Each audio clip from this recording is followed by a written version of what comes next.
This is Muriro on Monday on Star FM. Muriro on Monday. Brace yourself. It's a hard hat area. Star FM sounding good all the time. Good evening and thank you for making us your number one. It is 17 minutes before 7 o'clock and here's hoping you've had a pleasant Monday. And as always, on a time and day as this, we discuss issues that keep Zimbabweans awake at night. Now, Zimbabwe's national budget cycle is a crucial tool for promoting transparency, accountability and fiscal clarity as outlined in the Public Finance Management Act. The budget cycle consists of three main phases: pre-budget, budget execution and post-budget. Now, budget consultations remain a key instrument of transparency and accountability while ensuring ownership of the budget by citizens. And budget consultative season is upon us, and hence we are going to be delving more into that with the experts advocating for community engagement, targeted outreach efforts and inclusive allocation and disbursement of funds. Now, during budget consultations, concerns have been raised with some sections advocating for government to allocate more resources to education, health and other social services to cushion Zimbabweans against the high cost of living. And to discuss this and more on the show tonight, we are joined by Parliament's Portfolio Committee Chairperson on Budget, Finance and Investment Promotion, Honorable Clemens Chidua. Honorable Chidua, good evening and welcome to the show. Good evening, Linda, and good evening, listeners. And as always, we value the contributions of our listeners, so do take part in this discussion via studio WhatsApp number 0772-162-651. And of course, many thanks to the Daily Sports Zone for giving us those updates. And I see a message here from a listener whose number ends with 5212 saying, Udza Linda Apote Achitipa update. Well, the Platinum Award winning Steve Vickers will join me after the news at 7 o'clock to give us an update on that match between the Warriors and Namibia. So do stay tuned for that. We will be right back after this. This is Muriro on Monday on Star FM. Muriro on Monday. Brace yourself. It's a hard hat area. Now, Honorable Chidua, to begin with, can you give us, take us up to speed on what has been happening, what has transpired in those budget consultative meetings that have been taking place? Which areas have been covered? Consultations cannot actually. Thank you so much, Linda. Yes, I would want to start by saying the primary objective why the Parliamentary Portfolio Committee on Budget, Finance and Investment Promotion went out to consult people. It was to make sure that the 2025 national budget reflects the needs and aspirations of the citizens of Zimbabwe. And this is a constitutional requirement. If you check section 141 of the Constitution, it stipulates that Parliament must facilitate public involvement in the budgetary process. And Section 28.5 of the Public Finance Management Act then compels the Minister of Finance, Economic Development and Investment Promotion to seek the views of Parliament in the preparation and formulation of the annual budget. And the views of the people are those that we got when we went out to consult the people. And for us, it was very critical because the budgetary process is an all-inclusive democratic process where people are given the platform to say what they want should be captured in the national budget. And I would want to say that in line with the mantra of leaving no one and no place behind, we had 4 teams that went out, and we covered literally the whole breadth of Zimbabwe. And I would want to say that the process is still ongoing. Today, all the portfolio committees were having consultations with the line ministries, and we are also receiving inputs from organizations. So the process is still ongoing. All right. And as far as members of the public are concerned, what format do these consultations come in? Are they physical? Are they virtual? Is it a hybrid? What options are available for members of the public to input into this crucial nation process? Yeah, I would say it's a hybrid. We went out as committees, and it was physical, and then we have got a Facebook handle where people can make submissions. Submissions can also be done via X handle. Submissions can also be done via email. So I would say it's a hybrid, because we wanted to make sure that everyone is heard. Those who are not in a position to come in physically, they can send email submissions. All right. Now, this is for the 2025 national budget, but looking at the 2024 budget, what, in your view, from your committee's perspective, were the key issues or concerns? Yeah, I would say the main key issue is a transformative agenda. If you check our NDS 1, from 2021 up to 2025, we are having a transformative agenda to say we would want to transform our economy. For the 5 years, we are running a transformative agenda. That transformation should lead us to an upper middle income economy. But I would want to draw you back to the 2024 national budget. The main headwind for us was the El Nino. It affected quite a number of fundamentals because of the drought. But otherwise, for us, we still recorded economic growth of 2%, even though the drought was there. But the main issues that came out that a bit were on the negative side. It was the drought and the falling commodity prices.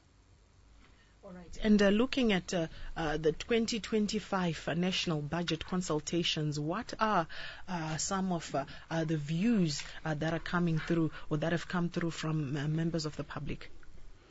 Yeah, I may want to draw you back again to the budget strategy paper, because as part of the budgetary process, the Minister of Finance is compelled to present the budget strategy paper by the 31st of July of every year.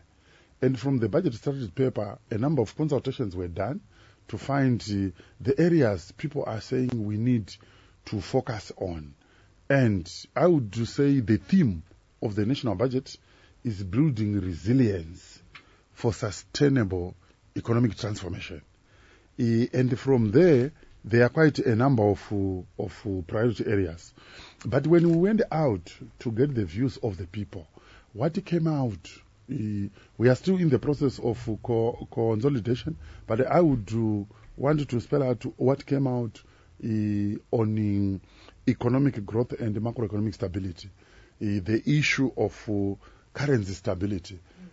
People spoke a lot on the volatility of our currency, the need for us to come up with intervention measures that will ensure that our ZiG stabilizes. We were very happy with what people were saying, to say, we would want to make use of our own currency. What should we do to make sure that our currency is stable? We would want to use our currency just like what other people are doing. And then the other issues that came out is on supporting the value chains, to say we want to preserve jobs. Why is it that we are exporting our minerals raw? Why are we exporting our agricultural commodities raw? Let's have the productive chains that are going to support jobs that will also earn us foreign currency. And I may again want to mention the other point that came out strongly was on BEAM. BEAM is under social welfare, but somehow I think the BEAM is not going to the people and it's not getting there in time. So it came out very strongly to say the government should expedite the disbursement of BIM. This again came out strongly. Then the issue of water. Water to the rural people is life. They said with water we can transform our lives.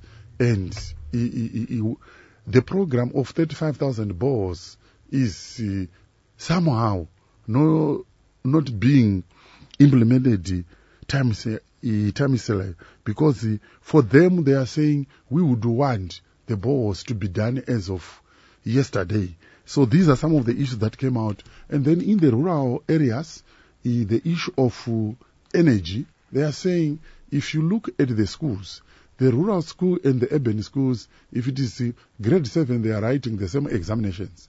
Yet, if you go to the rural areas, they don't have electricity, they don't have the computers. So the issue of ICT also came out strongly. And then where we were going again, we met with the war veterans who also had issues to say we would want our payouts to be increased. And we also had the war collaborators who were saying we would want our payments to be done as of now. Why? Because we are all dying and we are still waiting for the payments to be done. And the issue of hunger, I mentioned that this year we had El Nino, and in the rural areas, hunger is there, but the coverage of social welfare is not 100%. So again, it's an issue that came out to say, as we prepare for the 2025 national budget, we mentioned that there is La Nina, meaning to say that our agricultural season is likely to be better. But in terms of planning, they said, I think we still need to plan for hunger. That's what was coming out. So I would say those are some of the issues that came out, and I think the other one is on devolution, the disbursement of devolution funds. It came out to say, yes, we appreciate what the government is doing. Allocation of 5% of the national budget towards the devolution, but the challenge is on disbursement. So these are some of the issues that came out when we were doing our consultations. All right, and we would like to also hear your view and your contribution as far as your expectations in the 2025 national budget to come through on 0772162651, 0714414413, and I will open the phone lines after the news at 7 o'clock. And I am joined in studio by Chairperson of the Budget, Finance and Investment Promotion Parliamentary Portfolio Committee, Honorable Clemens Shidua, as we talk about the 2025 national budget consultative process. So do come through with your contributions. Now, about 2 weeks ago, Honorable Chidua, you were scheduled to be part of a panel that we had in studio to discuss the devaluation of the ZiG by the RBZ, but due to some family bereavement, you were unable to join us. We would like to hear your views, especially now that we've had about 2 weeks. What, in your view, has been the impact of that move? Yeah, thank you so much. Yeah, I would probably start by saying the policy thrust that the government has at the moment is to have greater flexibility on the determination of the exchange rate. We have said our ZiG is backed by foreign currency, it is backed by gold, it is backed by other precious minerals.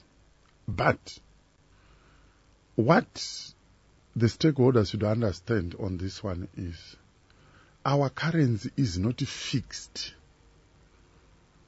in gold.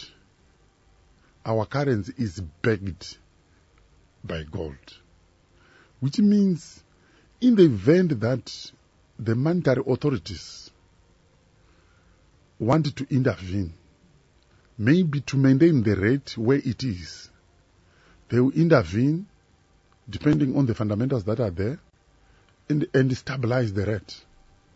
But we also need to take into account the existence of the dual market. We've got the formal market and the informal market.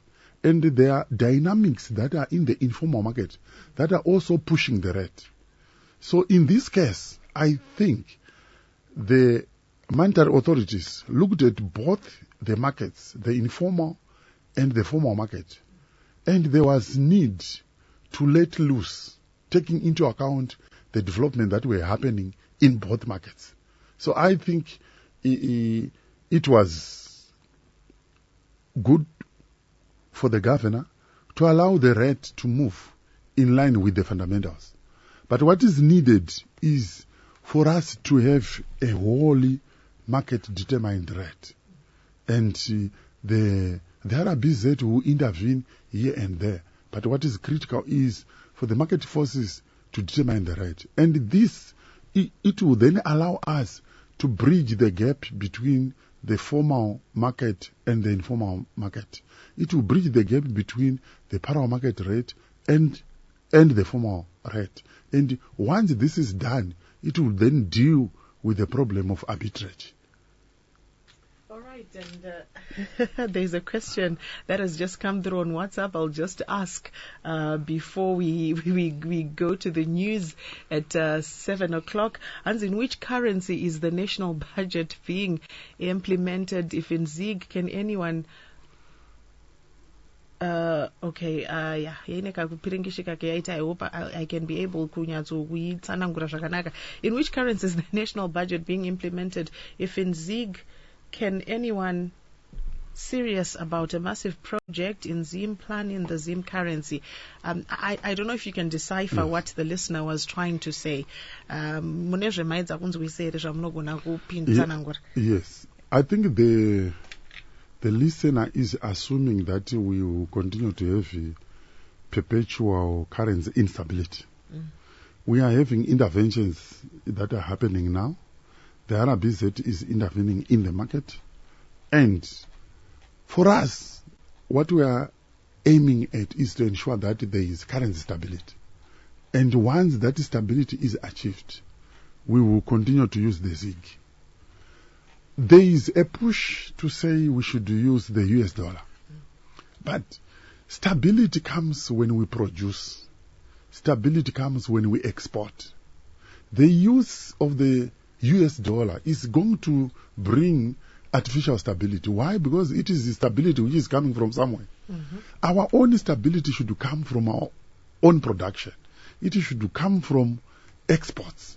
So, in as much as the ZiG might be facing some headwinds now, but I can assure you that with the interventions that are being done by RBZ, the complementary policies from Minister of Finance, we should be able to achieve stability in the medium to long term.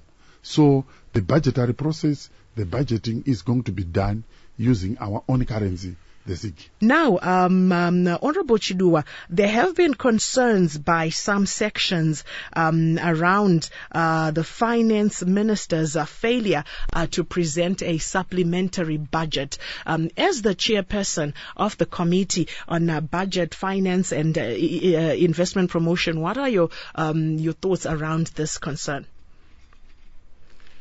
Thank you. Yeah, I would say, as a committee, we prepared a position paper that was presented in Parliament, and the recommendation that we had put across was for the Honorable Minister of Finance to have a supplementary budget. Why we presented that, it was because we had seen that when the minister presented the mid-term budget, I think about 6 ministries had already overspent. And the movement from the bond to the ZiG also led to some erosion in the value of the budget. But the response that the Honorable Minister gave us was the conversion of the budget to the ZiG had a component of value preservation. So because of that, there was no need to have a supplementary budget. But otherwise, in terms of the position of the committee, we wanted the minister to present a supplementary budget. some sections, Honorable Shidua, have said that this does not show the commitment to uphold the spirit of financial prudence and compliance with the Public Financial Management Act, where the finance minister will say that the economy will eat what it kills, but goes on to spend without approval by Parliament, only to come back seeking condonation around November on expenditures that Treasury would have made. How does that conduct help us to achieve the desired goals of building resilience under the hardships that we're facing as a country? Yeah, for now, I wouldn't say the minister had overspent, because by the time the budget, the mid-term review was done, we had spent 49% of the national budget, which meant that for those other 6 or so ministries that had overspent, there was still provision for him to use the unallocated reserve. So he was still within the total budget, because by mid-year he had spent up to 49%. So he was still within the budget. All right. And in terms of resource mobilization, Treasury relies more on taxes.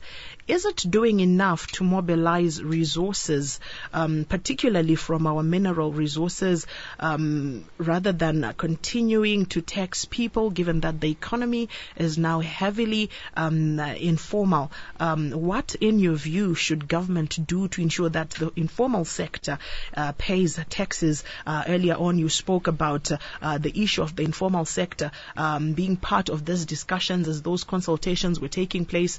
You and I both attended the Zimbabwe Economic Development Conference that was held sometime last month, if I'm not mistaken, which was hosted by Treasury. And the issue of the informal sector, the high informal sector, or the high informalization in the country, also took center stage. What needs to be done to bring them on board?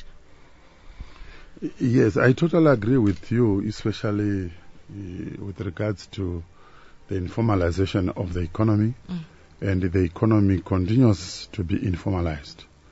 But the thrust of the government is to ensure that we bring everybody on board, to ensure that our business processes are formal. And there are quite a number of things that have been done. As you might be aware, government is the largest consumer of services that can actually be provided by companies.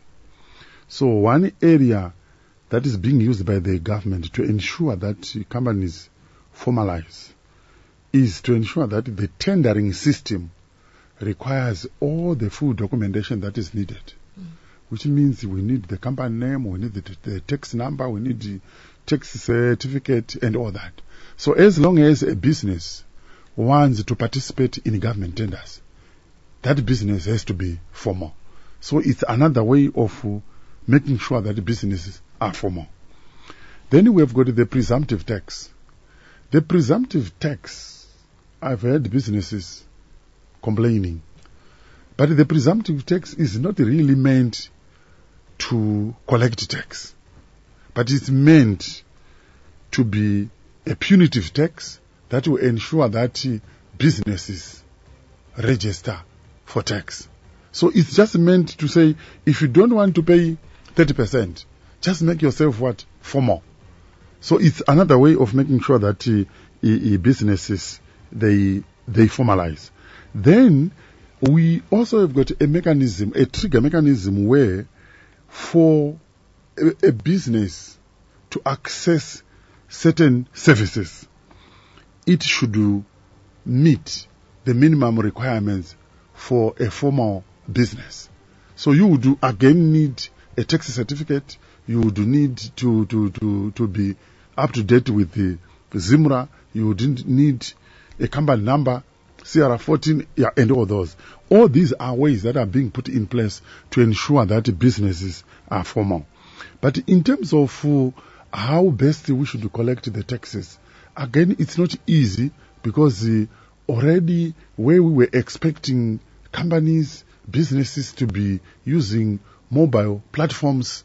They are migrating to a cash economy, which then becomes difficult even to collect the taxes.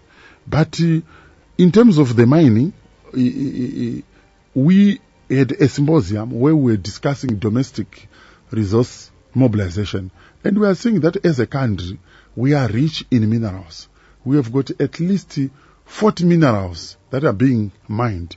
And we are saying, as part of financing our budget, we can also leverage the financing of our budget, leverage it on our minerals. So we are playing around with how best we can adjust the royalties without harming the mining sector. So the royalties is one area, and also just making sure that beneficiation is done locally and all that. So you will see that for the platinum group of metals, the lithium, we have given them up to December to say by January they need to start to do beneficiation locally. Again, this is going to broaden the revenue base. All right, the phone lines are buzzing. Let me take some calls. Star FM, good evening. Star FM, hello?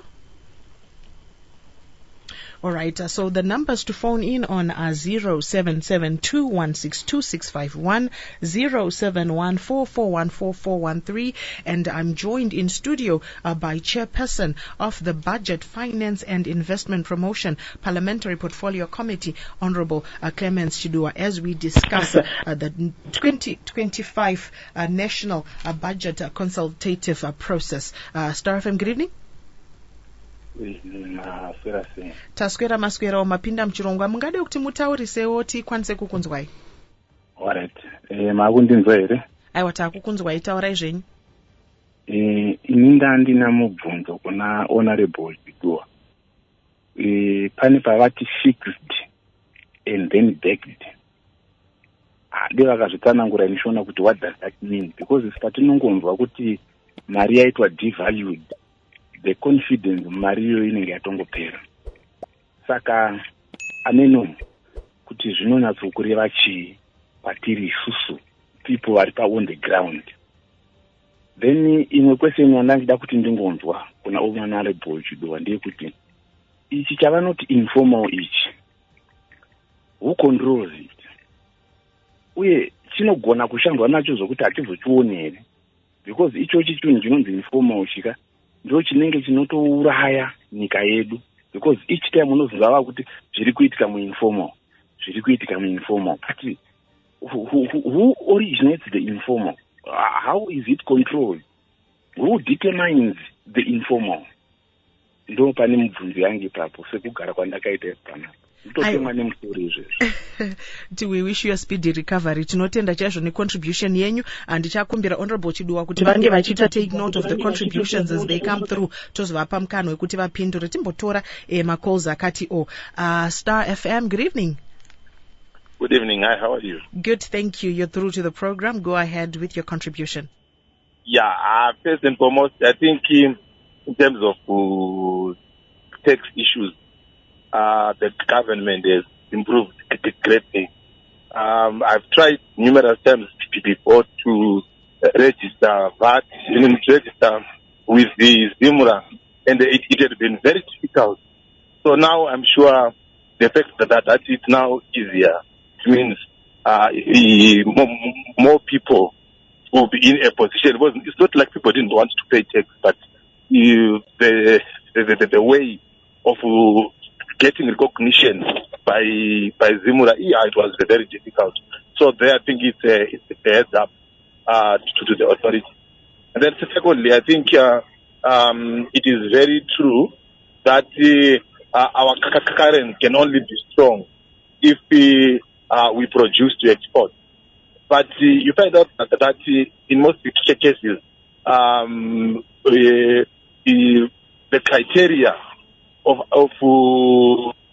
the evaluation of most tenders, they seem to pay products from outside the country than products which are local.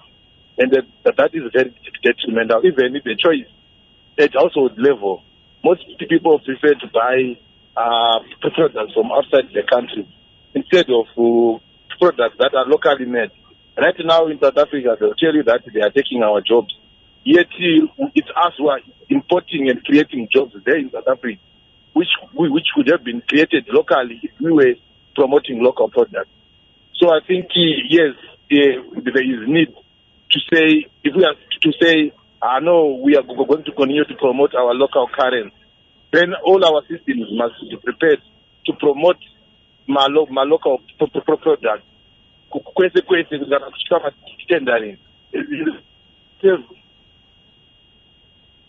All right. Thank you. I mean, we've lost that connection, but I'm sure Honorable Chidua and the rest of our listeners managed to hear the essence of that. But we interrupt programming on the Muriro on Monday show to give you another update. Yes, very briefly, Linda, great news. Zimbabwe have scored again. We are leading Namibia by 2-0 after 65 minutes. And it's Walter Musona again, his second goal of the game. This time it was a penalty, high and up into the top corner on the left. First goal, a free kick came back into his path and he put it over the goalkeeper. So this is excellent news for us with 25 minutes to go. Zimbabwe 2, Namibia 0. So as it stands, what does it mean for Zimbabwe's chances? It means we've got 2 games still to play. Kenya and Cameroon. Cameroon have qualified already, so it's either us or Kenya, and we only need to draw against Kenya to be certain of qualifying. Thank you very much, Mr. V. And here I am struggling to find the breaking news jingle. This really, but anyway, drum roll. Thank you, Mr. V, for that update. Go Warriors, go. And we'll keep you posted as those developments continue to come up. FM, Muriro on Monday. Brace yourself. It's a hard hat area. And I am joined, of course, in studio by Chairperson of the Budget, Finance and Investment Promotion Parliamentary Portfolio Committee, Honorable Clemens Chidua, as we discuss the 2025 National Budget Consultative Process. And I will take my last caller for the session before I go back to Honorable Chidua for him to respond. Star FM, good evening. Good evening. How are you, Linda? I'm well, thank you. Oh, yeah, I've got just a question for Honorable, right? I wanted to ask him, why is it we are the only nation which changes currencies on a regular basis? Take, for example, Zambia. We at one point were laughing at that country because we were saying jokingly they were using a wheelbarrow to go buy bread. But they stuck with their kwacha, and today that kwacha is I think, the third strongest in the continent, somewhere there. So why is it we are always shape-shifting? Why are we not consistent as a nation? Is the finance ministry, why does it always have to shape-shift? Is that not also a contributing factor to the economic situation? Is that not also a contributing factor to that's fueling the informal sector? So now we've got an informal sector that has been created, but now it's existed and we are fighting against it. If you go in the streets right now, you see it's like a war situation. Literally, because you've got council members, they want to collect from them, they're chasing them, they're going this way, that way, because they want to collect, and when they collect also they don't go and submit it to the offices, they keep it for themselves. It's just chaotic. So what is being done? Why can we not stick to our one currency and just stick to that one and, just try to stick it out like other countries? All right. I don't know. Thank you very much for that contribution. Let me go back to Honorable Chidua.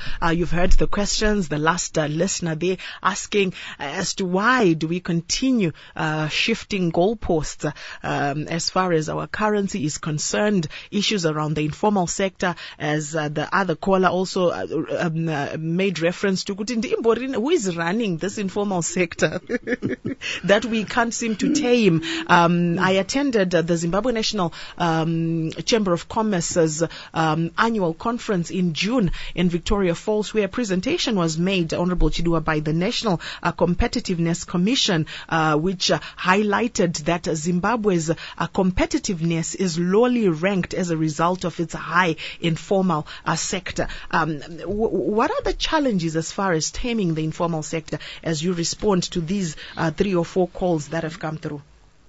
Yeah, thank you so much. We fixed dine begged and from the national right.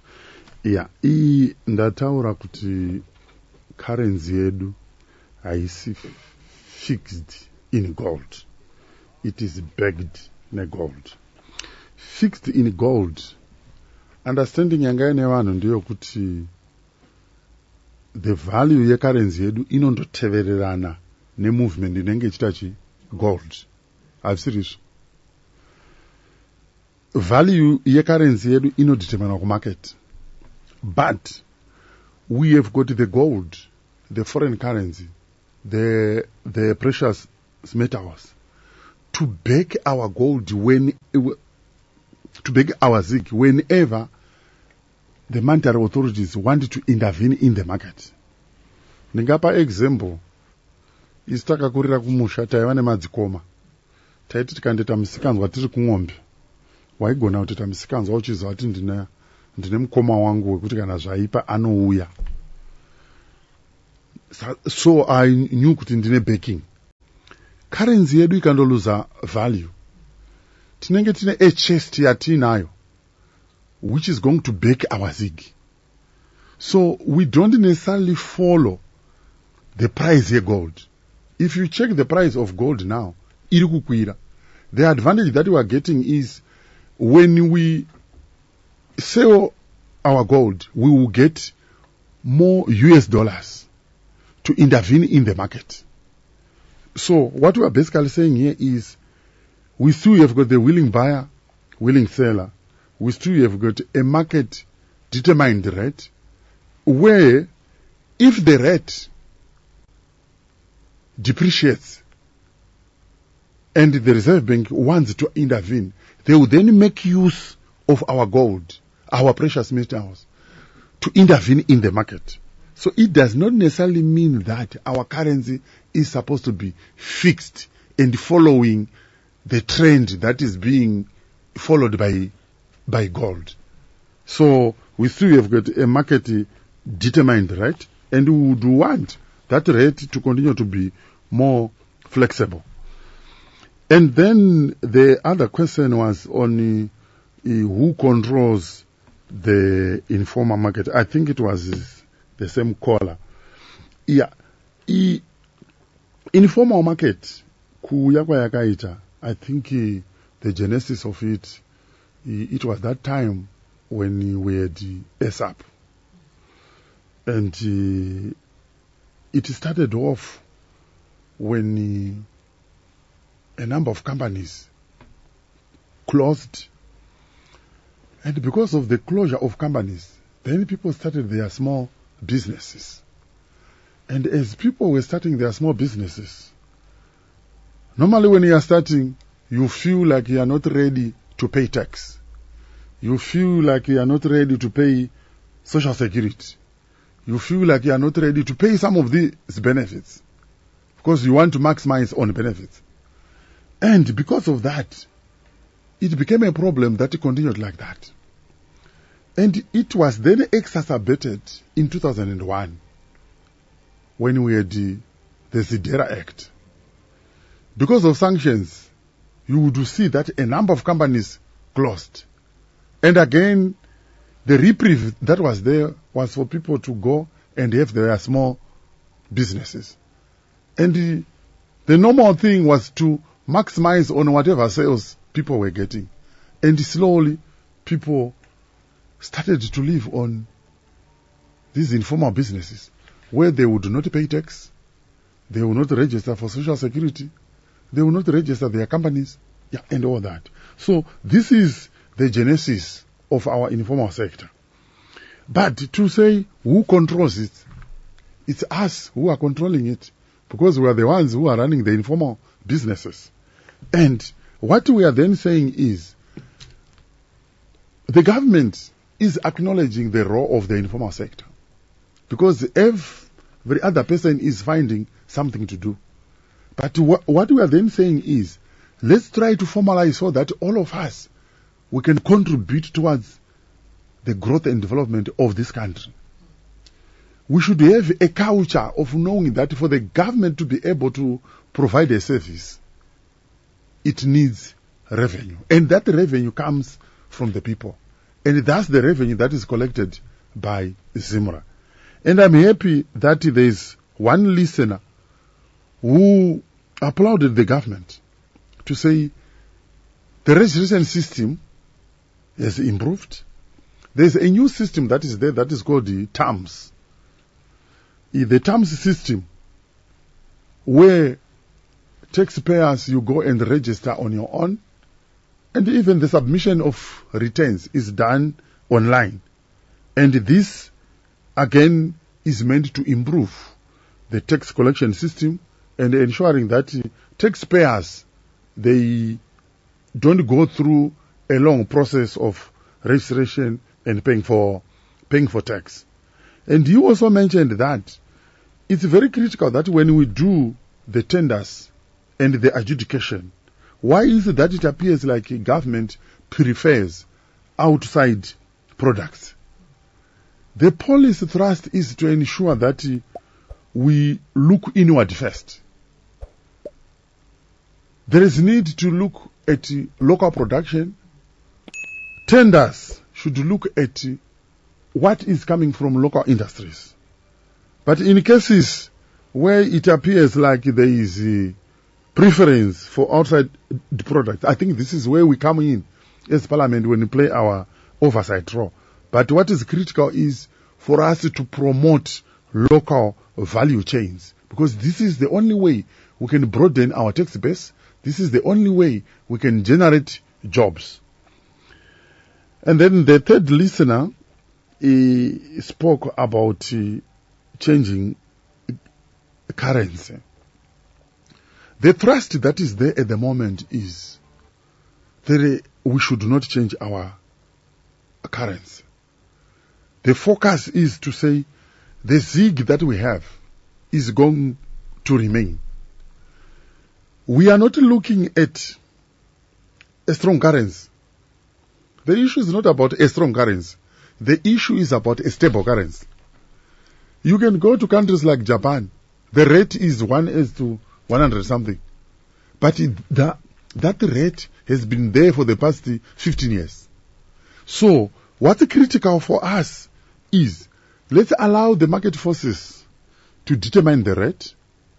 Once our currency has discovered its own price, at that price, there should be stability. It can go even 1:50, 1:100, 1:200. But once it has settled on a certain price, we would want stability. Whenever there's stability, it means businesses can plan. We can all plan.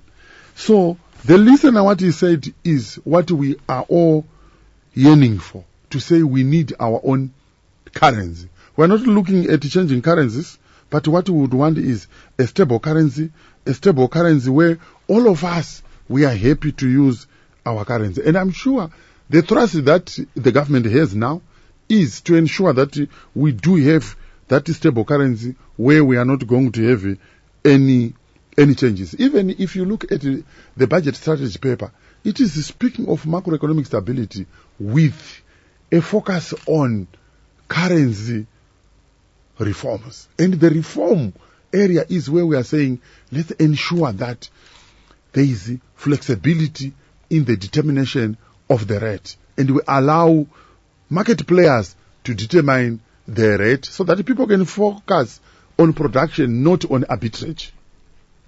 All right, it is 23 minutes before 8 o'clock, and I am joined in studio by Parliamentary Portfolio Committee Chairperson on Budget, Finance and Investment Promotion, Honorable Clemens Chidua. He is also former Finance and Economic Development Deputy Minister, and he's also a Zaka South legislator. Vanomirira constituency yeZaka South mudare reparamende. Saka tiri kumbotaura tichiongorora nyaya yezvakabuda muvanhu neprocess iyo yekuti vanhu vange vachicontributa mukugadzirwa kwebudget ra2025 ndo hurukuro yatiri kuita pachirongwa chino nhasi. You can come through on 0772162651 or 0714414413 with any contributions or questions that you have.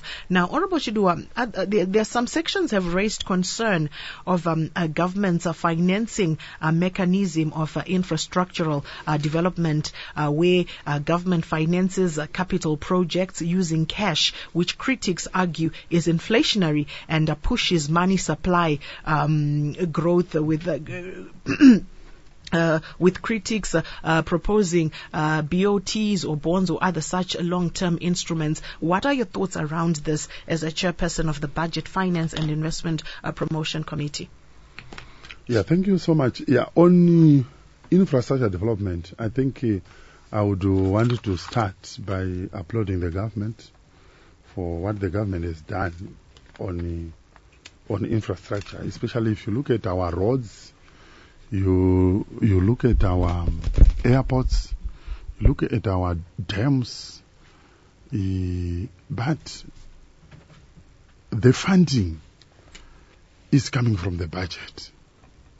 And funding that is coming from the budget to fund long-term projects is not sustainable.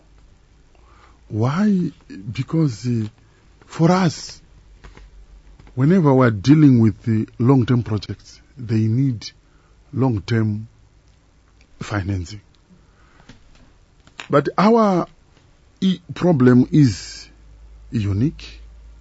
Why we are using short-term financing to fund long-term projects? Again, it is coming from the issue of sanctions.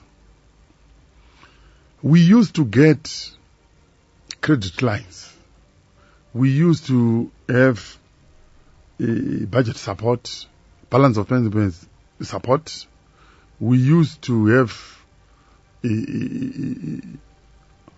concessional loans from IMF, and all these, they were closed. And our only source of funding now is the budget. Unfortunately, when we are funding infrastructure projects from the budget, we should learn to live with the inflation. Because one way or the other, as you fund using the budget, it is bound to create inflationary pressures. So I would totally agree with you to say we need to come up with the new and innovative ways of funding our infrastructure. The BOT, which is the build on and transfer, build on, operate and transfer. And these are the funding mechanisms that are being explored now. And we hope that quite a number of projects that have been set to be funded under those public-private partnership, they are going to come to fruition, like what we have done with the Plumtree Harare to Mutare Road. I think it was done under BOT, and again we've got the road from Bedbridge to Victoria Falls. The proposal is for it to be done under PPPs. So I totally agree with you. We need to come up with the new funding mechanisms for long-term projects. All right. And there have been concerns, Honorable Chidua, by some sections around the effect of the whipping system by political parties on their members. In your view, does the whipping system not undermine, especially when we're talking about the budget debate, the effectiveness of really interrogating decisions and policy making around the national budget, where party members will be forced to toe the line as opposed to really looking at the rationale behind some of the policies or the proposed measures? Yeah, the whipping system is normal, and it does not really interfere with the parliamentary objectives. And for us, we are saying there are certain issues that we are pushing as a party. And if we have got those issues that we want to push as a party, then when we debate towards what we want to achieve. So I don't think it interferes with the parliamentary democracy. This is why we even have got those whips. But otherwise, for us, every party has got an objective.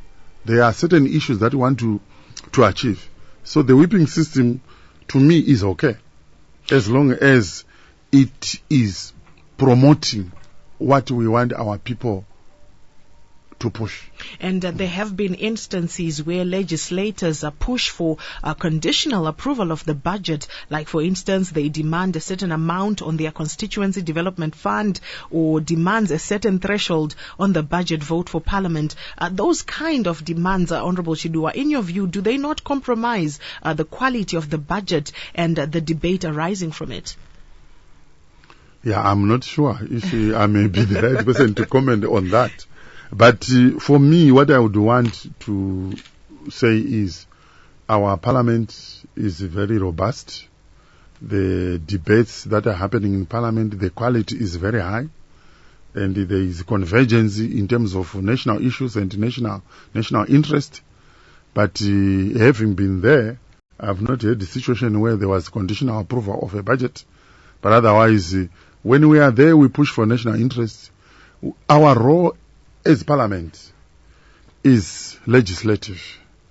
We play oversight and we represent the people. You said, I'm the MP for Zaka South. When I'm there, I'm representing Zaka South. But at the same time, I'm a legislator, and as a member of the committee, I play my oversight role. And those three roles, as provided for in the Constitution, they cannot be sacrificed because of conditional approval of a budget. So when we are there, what we push is national interest, and the main reason why we are there. And mind you, we also swore allegiance to the Constitution, and that's what guides us. All right, let me take some more calls on our phone lines. Star FM, good evening. Star FM, hello? Yes, hi, how are you? Good, thank you. You're through to the program. Go ahead. All right. Yeah, I heard the honorable MP talking about sanctions as one of the deterrents or one of the deterrents to economic growth. I want to think contrary to that, because sanctions can actually be a good source for development. It can actually actuate development in the sense that it can be used to promote local products. You see, it's not the first time that Zimbabwe is in under sanctions. Even under Smith was under sanctions.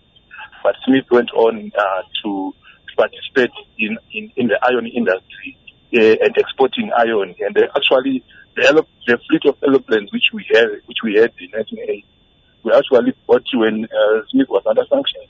So I want to reiterate the fact that sanctions can be used as an advantage to promote local products, to promote industrialization, to promote our local products so that we are able to export, not to continue to cry over such sanctions, I don't think it will take us anywhere, because it's actually regressive to do so.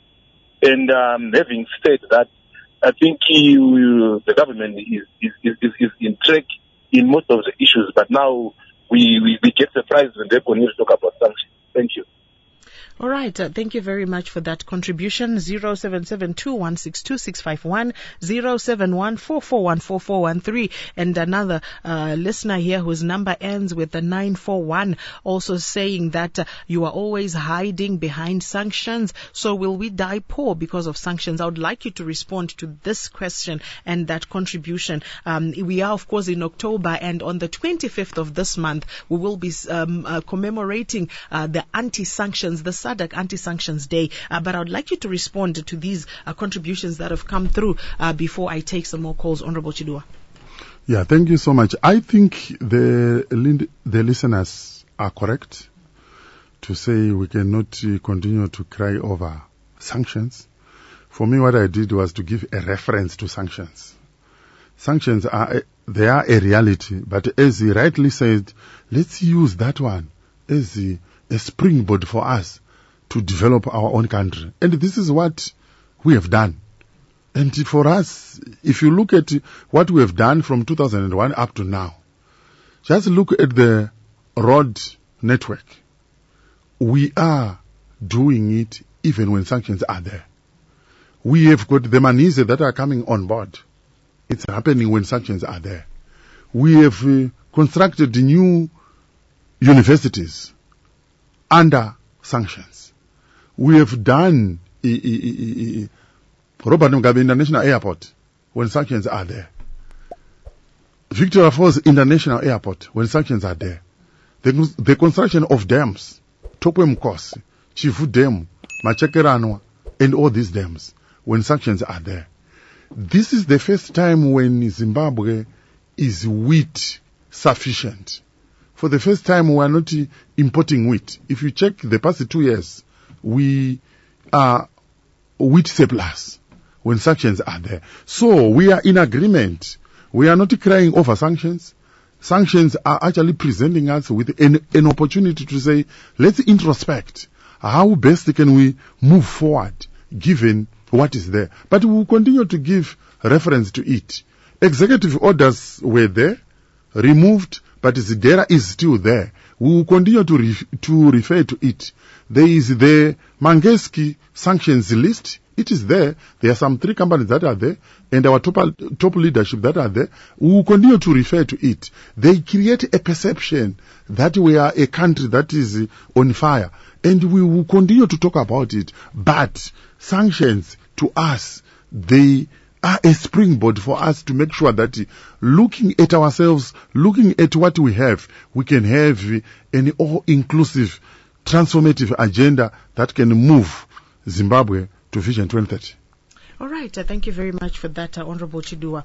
And looking at one issue that we cannot afford to not talk about, the scourge of corruption that is retarding development and the perception of catch and release. In your view, is government doing enough to fight corruption, which is a huge cancer that can impede and has impeded on development and undermined attainment of national objectives? And how can government ensure efficient allocation and utilization of resources,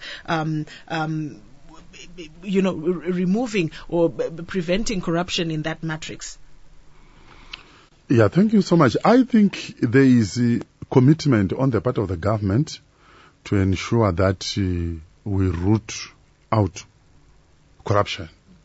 And the fact that we have got an institution like ZAC, it is an acknowledgement that corruption is there. And we've got an institution that is dealing specifically with corruption. So what is critical is for all of us, I think this is an issue that all of us should have a responsibility. We report issues to ZAC, we report issues to the police. And I'm sure ZAC as an institution, they should be able to deal with that.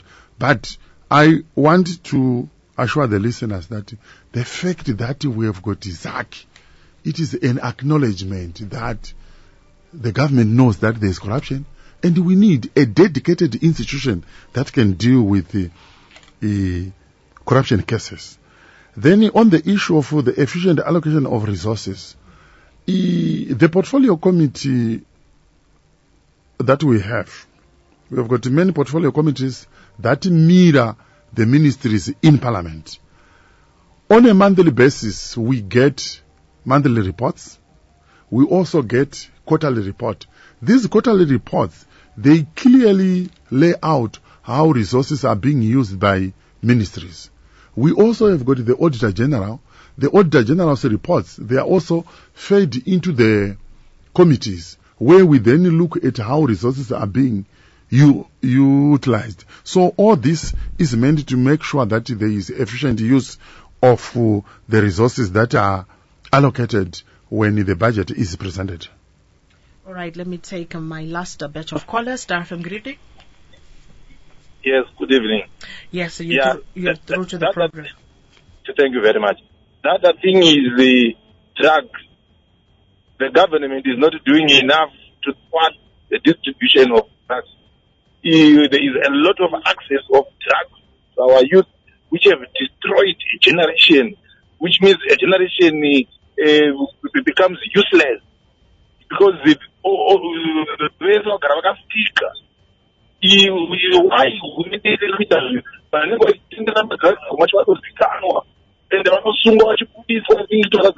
corruption, but I think what you put is for making people to start to think that maybe if the supply is coming from the top. So I think something must be done because it affects the economy heavily. Something must be done along those lines. All right. Thank you very much for that contribution. I'd like to take two more calls, 0772162651, 0714414413. I have in studio Chairperson of the Parliamentary Portfolio Committee on Budget, Finance and Investment Promotion, Honorable Clemens Chidua. Star FM, good evening. Hello, how are you?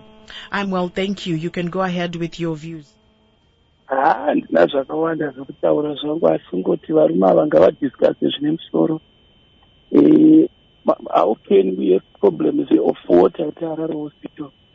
Chipatara chikuru ende vanenge vachitaura vane beautiful building uku Harare Hospital hakuna mvura uku no, some of these things I think they're missing important issues.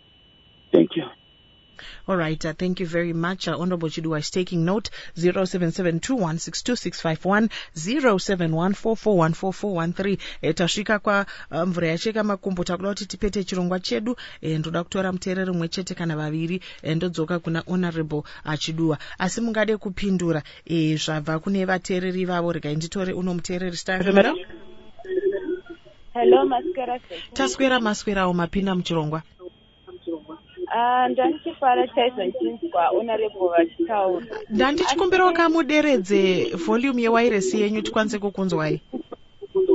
Okay, can you hear me now? Yes, we can. Go ahead.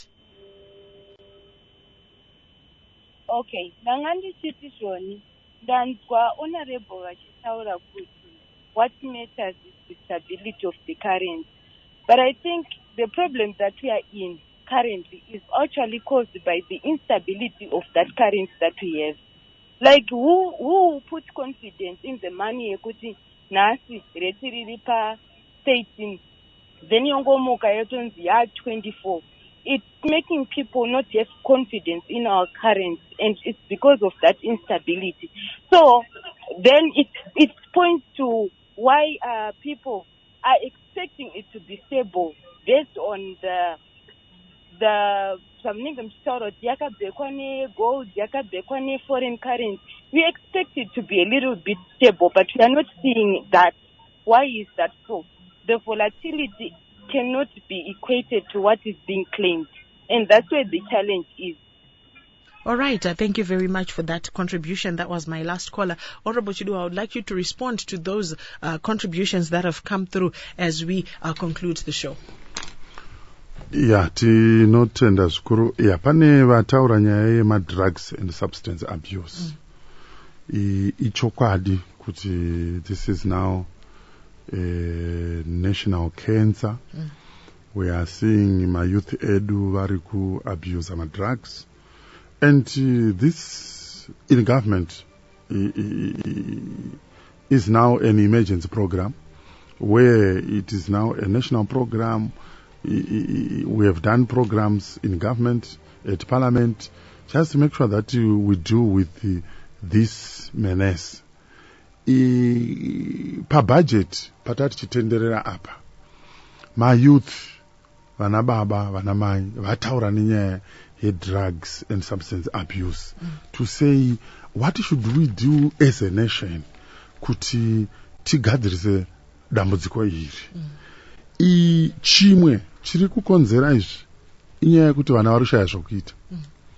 So there is a push kuti patinoita budget redu ra2025 ngativei tinoisa maresources akati wandei kuconstruction yema-vocational training centers. Let's capacitate ma-vocational training centers agara aripo asi asina zvekusevenzesa. Sure, madrugs ari kuaffecta economy yedu, asi isisu a multi-stakeholder approach, vabereki, hurumende, ma-law enforcement agencies vese vari kuita pamwe kuti tigadzirise nyaya yanetsa yokuti vana vari kustika.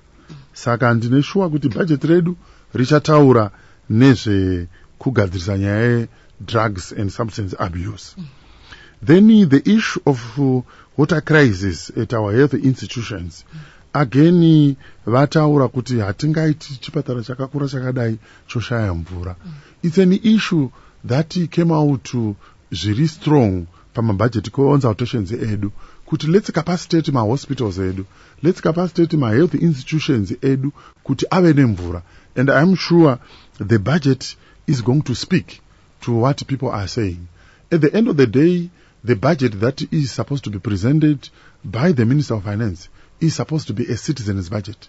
It is supposed to be a budget that reflects the voice of the people, a budget that will speak to the contemporary issues that are affecting people on the ground. And as we end the show, Honorable Chidua, how, in your view, can the national budget address pressing social care, education, infrastructure, water and sanitation with allocations that align with regional and international benchmarks for those critical sectors, especially health, Kune Abuja Declaration, vis-a-vis Matambudziko, the challenges that you've alluded to, the issue of the sanctions, and as also we were trying to government is trying to mobilize food to ensure that no one dies of hunger following the El Nino and other phenomenon such as climate change. How can we balance the need to address these social economic needs vis-a-vis our challenges? Yeah, it's not easy to balance. This is why we are going out to consult the people. And the prioritization of what gets what is what is coming from the people.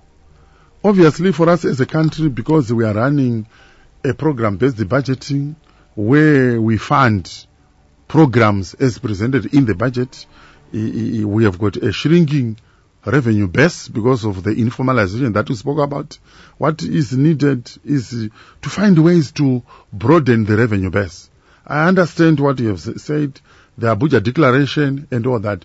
But again, there are sometimes when we budget, but if we fail to collect the revenue, it is just going to be budgeting on its own. Generally, our capacity to collect revenue is around 18% of our GDP. And because of that, again, we need to capacitate ZIMRA so that we can collect more. But I may want to go to the volatility that the last speaker spoke of. And it's true that expectations of instability can lead to instability.